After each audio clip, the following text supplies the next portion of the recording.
So who was Ramanallah Lockenwall, the 29-year-old DC shooter that came in yesterday and shot 2 National Guard members, putting them in critical condition? Who was this guy? This is the question that we're going to try to find out, and I'm going to try to get you answers to in this video today. But I want to start back at the beginning so we can kind of walk through the whole process of what happened leading up to when this guy was actually identified, because a lot of stuff changed. Information was going back and forth the whole day. I was like super in tune. So I want to get back to about 2:30 in the afternoon on the 26th of November of 2025 when I was first made aware of what was going on. Now, I've got a lot of friends in the DC area that work for pretty much every law enforcement agency. I got friends in the FBI. I got friends that work at the State Department. I've got friends that work for the Secret Service. I've got friends that are local, DC Metro. I've got friends everywhere across all of DC in law enforcement. And one of them texted me yesterday saying 3 National Guard members, 1 in the head. Now, this is before I saw any posts about it anywhere on social media at all. I hadn't seen a single post about it on X. And when I typed it in on X, nothing popped up in the search results. When I Googled it, nothing pulled up about it at all. There was no news about it, no nothing. One post pulled up, and it was a post from Blue Sky, which I don't have the app Blue Sky or an account, so there's no way for me to dig into that app to try to find more. But one person on Blue Sky posted about there had been a potential shooting where National Guardsmen had been shot. And after that, it was just a torrent, a waterfall of information coming out from all different angles, all different people reporting on it all at the same time, especially independent journalists all over X and things like that. Now, like I said, I found out about this at 2:30 or 2:29 is when my buddy texted me. The event actually took place at 2:15 Eastern Standard Time, and that's when the shooting actually began on the corner of 17th and I Streets Northwest, which is adjacent to the Farragut Square and the Farragut West Metro Station, approximately 2 blocks northwest of the White House, in a busy tourist lunch hour area that was lined with restaurants, coffee shops, and holiday decorations. Now, as a lot of you probably saw this, the information was changing so quickly. So the National Guardsmen that were shot were from West Virginia. They were West Virginia National Guard members. And when the attack first broke about 16 hours ago, Governor Patrick Morrisey of West Virginia said, quote, "Denise and I are devastated by the news that 2 members of the West Virginia National Guard were shot earlier today in Washington, D.C. According to reports on the ground, 1 did not survive the attack and the other was taken to a nearby hospital." This was the information that I was getting too, because I was told that a female was shot in the head and that the other 2 were not in critical condition, but that female that was shot in the head, there's no way that she would have made it at this particular time when I found out about it around 2:30. He continued to say, quote, "We are in direct contact with our guard and other officials, and we are working to obtain the most accurate information as quickly as possible. Our prayers are with these brave service members, their families, and the extraordinary men and women of our guard who put themselves on the line every day.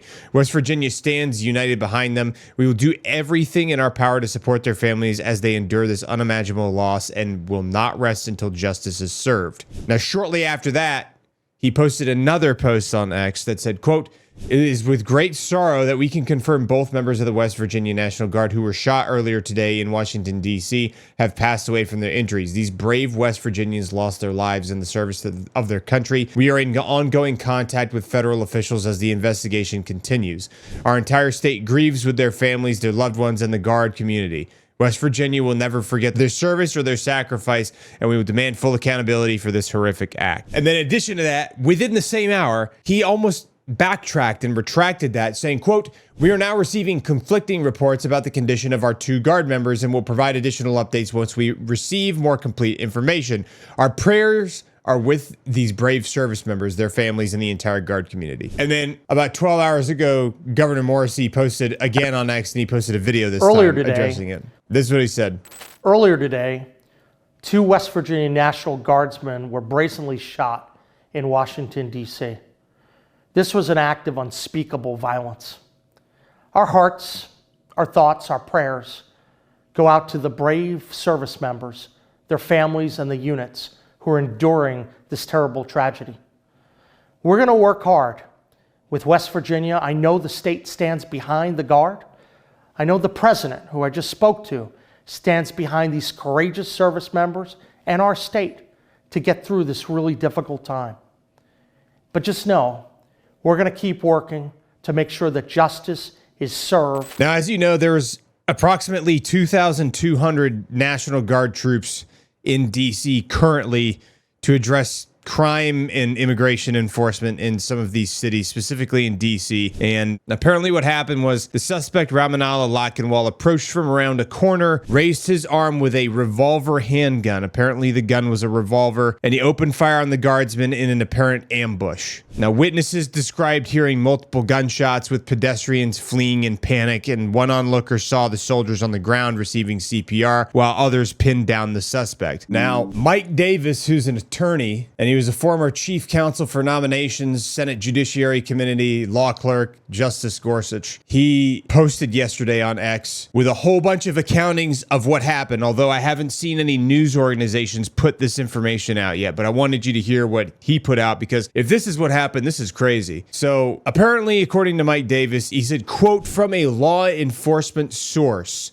this guy was an Afghan national born in 1996, armed with a revolver, ambushed a female guardsman, shooting her in the head, and a male guardsman shot multiple times. They never saw it coming. Both guardsmen were armed. A major in the National Guard who was unarmed and doing spot checks of the guardsman was on the block. He heard the shots and turned to see the shooter, who spotted him. He took cover behind a truck, and then the suspect came for the major, who pulled out a pocket knife and brazenly took on the suspect, who was reloading his revolver. The major began stabbing the suspect in the head. Another guardsman who was in the area, who was armed, then drew his pistol and shot the suspect twice, once in the leg and once in the buttocks. The major stated that when the suspect began shooting, he heard him shout, Allahu Akbar. I just briefed blank. Now you know too. There's more. We're trying to confirm if the suspect, an Afghan national, was an interpreter brought over by Biden because he was a Department of Defense record. Again, we are trying to confirm the suspect has a home address in Washington state. So that's what Mike Davis posted yesterday. I've also heard from other sources, which is unconfirmed right now, that he shot the National Guard female and then he took her pistol and then started shooting her with her own pistol and shot other people with her pistol right after that. I don't know. Either way, there was videos that witnesses took describing multiple gunshots, and they took video of the CPR being conducted on the National Guardsman.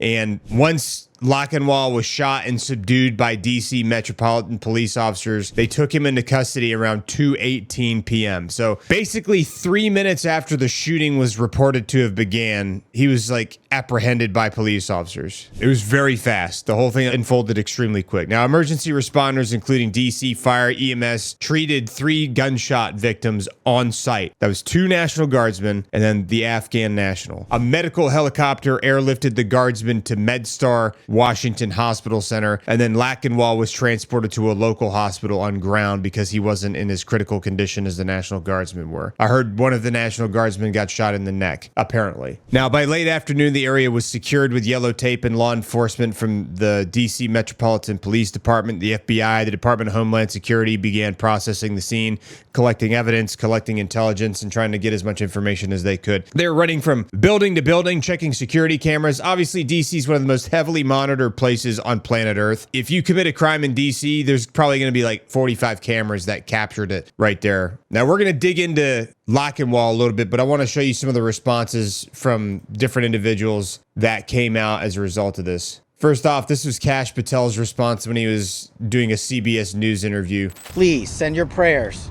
to those brave warriors who are in critical condition and their families. They are here serving our country. They are here protecting everyday Americans and citizens around the world in our nation's capital. They are the heroes of this day, and we must remember them on this day and every day, and their families and the sacrifice they have made. I will now turn it over to Chief Carroll of the Metropolitan Police Department. Thank you. Now, the mayor of D.C. said that this was a deliberate thing based on what they've seen. What we know, Andrea, is that this is a targeted shooting. One individual who appeared to target these guardsmen, that individual has been taken into custody. Now, Vice President J.D. Vance was in Fort Campbell, Kentucky when this whole thing went down, and he mentioned some words while they were live on the White House media pages up there at Fort Campbell, and this is what he said. I want to say first, before we get started, on a somber note, we had, and some of you may have seen this on your phones or on social media, but apparently there was a shooting outside the White House just a couple of hours ago. And we're still learning everything. We still don't know the motive. There's a lot that we haven't yet figured out. But what we do know is that a couple of National Guardsmen were injured in the line of duty. And first of all, I want everybody who's a person of faith to say a prayer for those two National Guardsmen, that they're able to spend Thanksgiving with their families instead of losing their lives, because I understand they're still in pretty tough condition. But I think it's a somber reminder that soldiers, whether they're active duty, reserve, or National Guard, our soldiers are the sword and the shield of the United States of America. And as a person who goes into work every single day in that building and knows that there are a lot of people who wear the uniform of the United States Army, let me just say very personally, thank them for what they're doing. We're grateful to them, and we're praying that they're going to be safe and they're going to spend Thanksgiving with their families. God bless them. In addition to the Vice President, the Secretary of War, Pete Hegseth, also had some comments in D.C. He's just stepped out of a meeting, and they had a quick press conference right after the shooting took place. And here's what he had to say. Myself and my team were notified that 2 National Guardsmen have been shot in Washington, D.C., critically wounded. The shooter shot in a cowardly, dastardly act targeting the best of America, heroes willing to serve in Washington, D.C., serve for people they don't know and they've never met because they love their country and their capital and their community.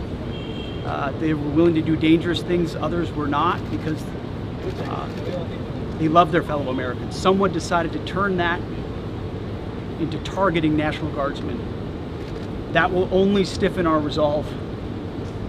We will never back down. We will secure our capital. We will secure our cities. In fact, this happened just steps away from the White House. It will not stand. And that's why President Trump has asked me, and I will ask the Secretary of the Army to the National Guard, to add 500 additional troops, National Guardsmen, to Washington, D.C. So they are going to be adding an additional 500 National Guard troops to D.C. in a immediate response to this shooting. That's also something that the president mentioned in his address to the nation last night at 9:15 p.m. Eastern Standard Time. And we'll get to that point as well. But let's see what the rest he had to say. This will only stiffen our resolve to ensure that we make Washington, D.C. safe and beautiful. The drop in crime has been historic. The increase in safety and security has been historic. But if criminals want to conduct things like this, violence against America's best, we will never back down. President Trump will never back down. That's why the American people elected him. America and our warriors, our National Guardsmen, are strong. And so we're following this very closely. We're getting information rapidly. I mentioned the faith of this country, the Christian faith, the prayers. I would ask for prayers for our National Guardsmen. Excuse me, Mr. Pete. Appeals to heaven for our National Guardsmen, for their families, on bended knee as a War Department, as a nation. Now, since he was talking about prayers, there was a video of some National Guardsmen praying up in D.C. that was filmed in the evening over by MedStar Washington Hospital. They're just out there at MedStar saying a quick prayer together. National Guardsmen, some emergency responders, some civilians. Now, I want to talk about who this guy is. So I woke up this morning and I saw a post by Sarah Adams that was wild. She posted an ID from this dude, and you can choose to believe her or not. She's been doing intelligence work for a very long time. She went into such a deep dive on who this dude is and what his experiences were. But before I do that, in case you don't know who Sarah Adams is, I'm going to read just a little bit about her so you can understand why she's a credible source of information when it comes to this kind of stuff.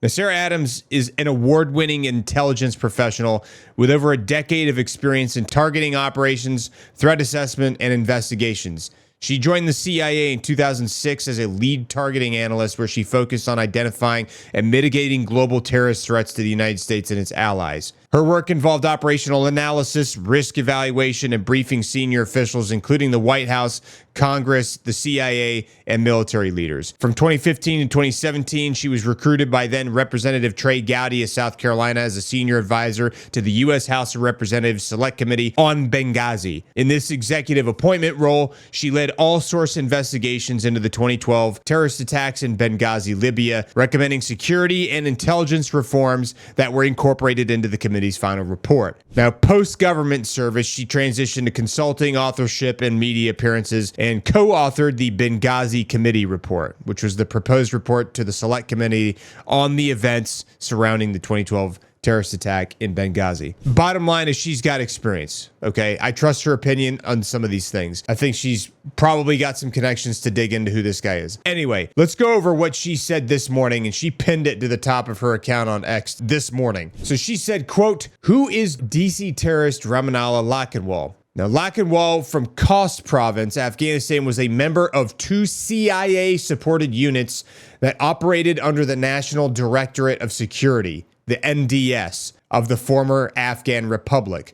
Although these units belonged to the NDS on paper, their support and direction came directly from the Central Intelligence Agency. He served in Unit 01, a special military intelligence unit responsible for the Central Zone provinces Kabul, Parwan, Wardak, and Logar. His agency training in 2007 took place at a CIA base called Eagle Base near the Day Sabs district of Kabul province, a few miles from Hamid Karzai International Airport. Eagle Camp, which was originally built on an old brick factory site, became one of the CIA's most important counterterrorism training centers in the early 2000s. It trained CIA-backed National Directorate of Security units, including NDS 01, 02, 03, 04, NDS KPF, and NDS KSF, and also housed an ammunition depot and multiple facilities for sensitive operations. When U.S. forces left Afghanistan in 2021, Eagle Camp was among the final sites to be evacuated and demolished.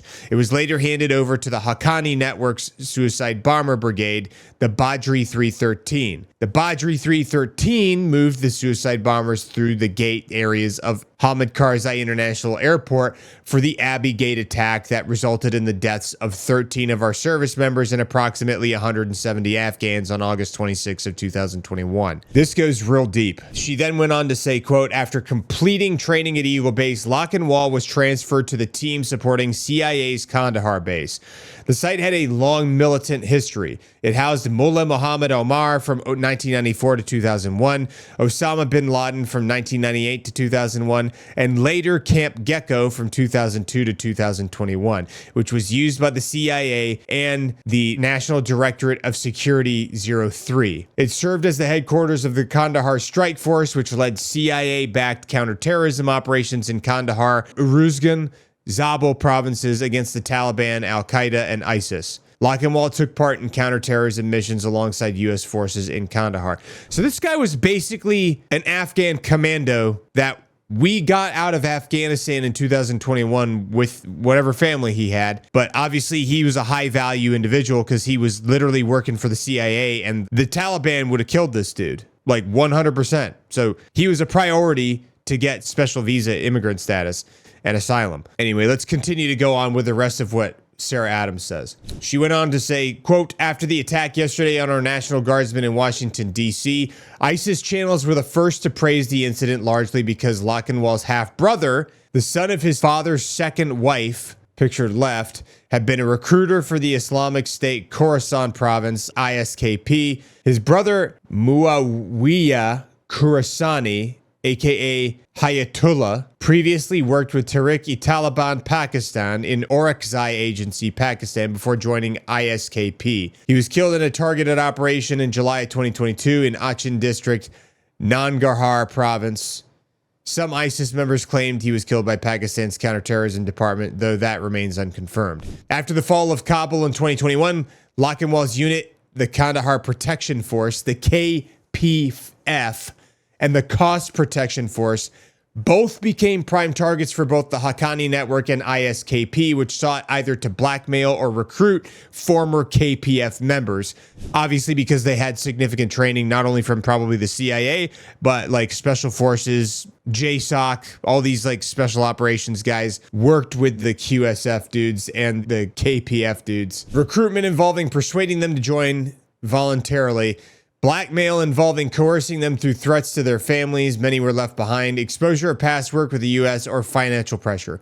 Both groups targeted these units specifically because of their close relationships on U.S. soil, particularly with former CIA officers. In addition, both groups, along with Al-Qaeda, saw value in impersonating these units. A couple thousand fake documents and ID cards were produced so terrorists could claim affiliation with KPF 01, 02, and other special units. This allowed some individuals to fraudulently move through the U.S. evacuation process by exploiting unsuspecting volunteers and taking advantage of weak vetting procedures. We have confirmed that Lockenwell's ID pictured right in employment were legitimate, but a full review is recommended as terrorists have explicitly claimed using this route as a pipeline into the U.S. We cannot keep waiting for Americans to be killed again and again before we act against the Islamist terrorists who have arrived on our soil since 2021. This can no longer fall on the shoulders of a small handful of people sounding the alarm. Every American needs to be engaged, protecting their families, their communities, and our homeland. Please prepare today. Then here's a picture of his ID card that he was issued from the United States as part of the Kandahar Strike Force, the KSF. Rank E5, Firebase Gecko. This card holder is working in conjunction with Afghan and U.S. Armed Forces for questions called Firebase Gecko. Damn, dude. Damn. Now, in addition to that, she also said, and this is, I think, important as well, she said, quote, the Taliban are jumping on the train fast, trying to influence every Afghan whose processing for citizenship or asylum has stalled. And after everything that came out yesterday, why is our own government still funding the terrorists in the Taliban? And then she went on to say that the president should end the Doha deal, and then provided an example of somebody who is a Taliban affiliated individual, looks like, that's trying to radicalize Afghans that might have come over here from the withdrawal. I saw this clip come out this morning from Vice President J.D. Vance before he was the vice president. This is him kind of having some harsh criticism for the vetting processes that took place during Operation Allies Refuge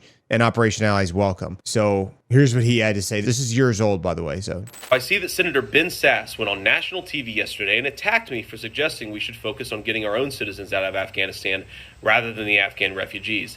And he said great countries honor their word. Of course, nobody disagrees with that. It's a ridiculous platitude. The question is not whether we honor our word. The question is, who have we made promises to? Who do we owe an obligation toward? And to any leader of this country, the obvious answer should be American citizens. So let's focus first on getting them out of Afghanistan before we say another word about the Afghan refugees. Now, Senator Sasse also said that he would welcome the Afghan refugees to his neighborhood with open arms. That's very sweet of him. I'm sure a lot of liberals will say very nice things about him because he said that.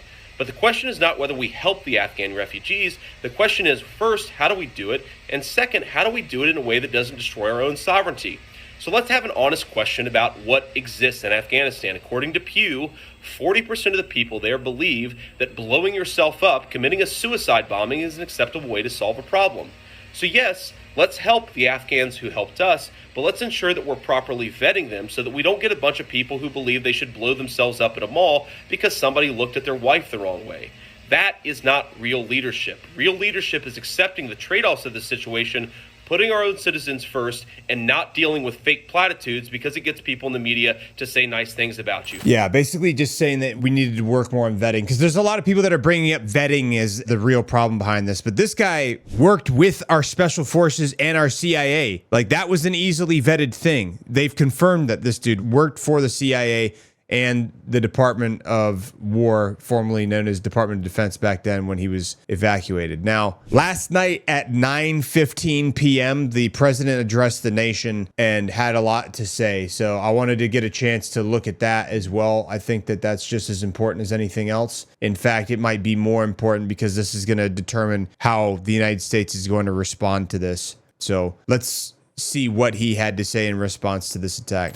Earlier today, on the eve of the Thanksgiving holiday, 2 members of the National Guard serving in Washington, D.C., were shot at point-blank range in a monstrous ambush-style attack just steps away from the White House.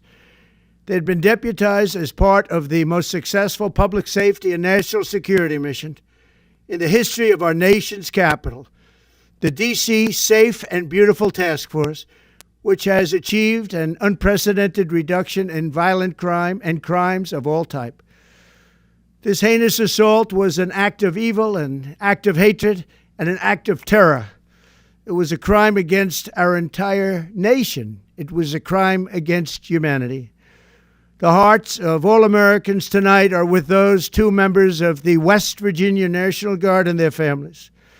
The love of our entire country is pouring out for them, and we are lifting them up in our prayers. As we are filled with anguish and grief for those who were shot, we're also filled with righteous anger and ferocious resolve.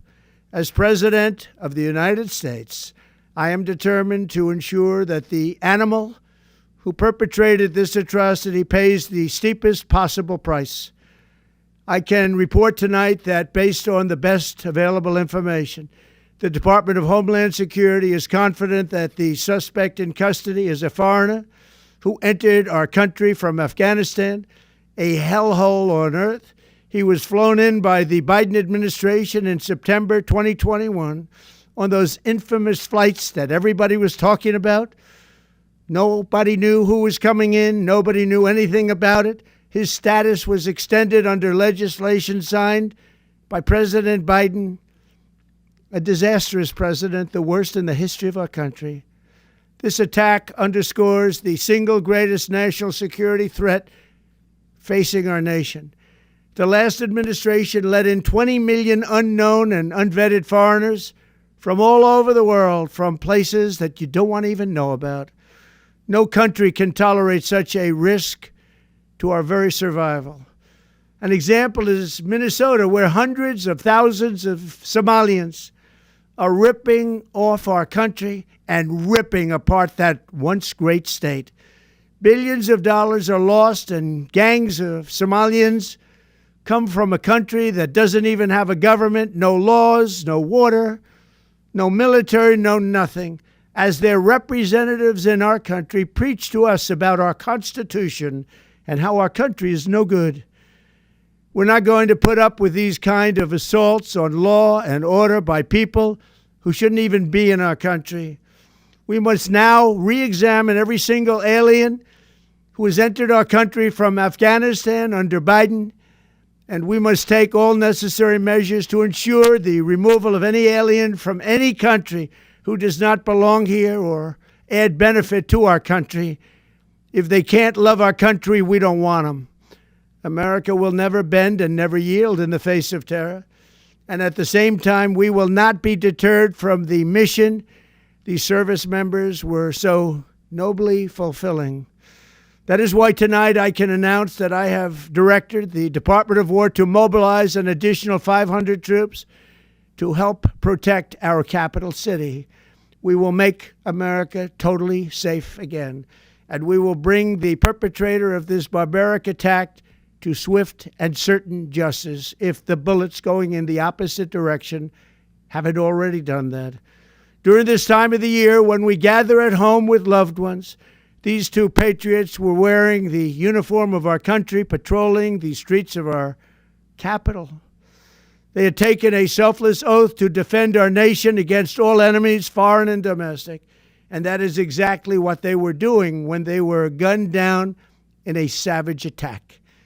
I want to express my extraordinary gratitude to every member of the United States military who is deployed tonight, at home and abroad. I also want to thank the Secret Service and the D.C. Metropolitan Police Department for their work today. This Thanksgiving, I ask every family to say a prayer for the two great heroes who were so horribly shot, and for their loved ones. Please say a prayer. May God bless them and comfort them, and may God bless and protect the United States of America. Thank you and good night. Okay, so as you saw, he was talking about how they're going to do a full review of all of the Afghans that came in from the evacuation of Afghanistan in 2021. So yesterday, the official X account for U.S. Citizenship and Immigration Services posted to their X account saying, quote, effective immediately processing of all immigration requests relating to Afghan nationals is stopped indefinitely pending further review of security and vetting protocols. The protection and safety of our homeland and the American people remains our singular focus and mission. A good buddy of mine who runs a really good intel account on X, I would recommend you check him out. His name is OSINT Defender. And he's talked about some pretty interesting stuff too. Like yesterday, this is just to kind of like build on what Sarah Adams said. He said, quote, Ramanallah Lakhanwal, the 29-year-old from Afghanistan who targeted and shot 2 members of the West Virginia National Guard today in Washington, D.C., didn't just serve in the Afghan army, but reportedly was a member of the Afghan National Army Commando Corps, in an elite direct action force of the Afghan Federal Military, or the AFN, who fought directly alongside U.S. Special Forces against the Taliban. In addition to that, Fox News is reporting that Lakhanwal worked with various other government entities in the United States and Afghanistan, including the CIA, specifically as part of the CIA-backed Kandahar Strike Force, or the KSF, known in most intelligence circles as NDS-03, which operated outside of the U.S. and Afghan military chain of commands directly under the CIA, carrying out covert, clandestine counterterrorism operations, including night raids and assassinations against the Taliban and al-Qaeda. And then, in addition to that, he elaborated saying, quote, the Kandahar Strike Force and all other CIA-backed paramilitary groups under the Afghan National Directorate of Security carried out some seriously wild operations in Afghanistan, many of which were filled with reports of human rights abuses and extrajudicial killings against civilians who were seen as loyal to the Taliban. Now, this adds an entirely new layer of like complexity to this thing. Because was the act that he did absolutely disgusting and should be condemned? Yes, 100%. It's absolutely disgusting that, you know, you can't just go attack people. You can't just go commit acts of violence and try to take people's lives in this country. You shouldn't do that stuff. And that should be condemned no matter what. Like, that's a disgusting, despicable thing to do. Now, that guy worked for the CIA in Afghanistan, doing God knows what, doing it God knows where, and then came to the United States on a special immigrant visa. Apparently, a close relative of Lakhanwal told NBC News that they had not spoken to him in several months, but that he had a wife and 5 boys, and that he had settled in Washington State after arriving in the United States. Okay, so he's got a wife and 5 boys. Part of me wonders if this dude has been frustrated because maybe he's been trying to get citizenship or get something for him and his family, and it's been taking forever for whatever reason. Like, I wonder if like he feels like he's been abandoned or thrown aside or tossed aside after going and, you know, risking his life constantly to fight the Taliban in Afghanistan. I know a lot of guys felt neglected after they came back because it was such a crap show, as you guys know, the evacuation. I feel like there is a lot behind this. I don't know what radicalized him to commit this horrific act of violence against 2 innocent service members, and that should be 100% condemned, and there's no excuse for that, no matter what. But now I want to know what radicalized him in the first place. Did he get, like, effed over? Did the U.S. government screw him over from the previous administration? Was he waiting for a long time? Because apparently he applied for asylum in 2024 and it was granted this year, 2025. That's what I'm hearing. I don't know. But that hopefully explains a little bit more about who he is and just how deep this rabbit hole goes. This is going to cause any U.S. counterterrorism service that works in the United States here locally, they're going to be digging into this stuff very thoroughly, not only into him, but anybody else that served with Afghan commandos, worked with the CIA, worked with the KSF, any of that stuff. They're going to start digging in to make sure that, you know, people aren't radicalized. What they ought to do is like make sure that these people are being taken care of, because they probably came over here and the previous administration was not worried about taking care of our partner forces. I can promise you that. So I guarantee they came over here and got forgotten about, and we're probably fighting like massive amounts of bureaucracy to try to get their family and them citizenship in some way so they could live here and have all of the rights that Americans can have. And I can guarantee you right now, I know a lot of guys that served in Afghanistan. I didn't personally myself, but I have a lot of friends that served in Afghanistan and they worked with our partner forces over there. And they said that a lot of the guys that they served with went above and beyond and did more to help America than most Americans do. So that's why this is even muddier than it was before. So the one thing I want to leave you with this is don't allow the wild ass rhetoric online radicalize you. This isn't about Muslims and Christians. There's a bunch of bots online that are trying to radicalize everybody by driving narratives in the comments. That's not productive. That's not going to help the situation.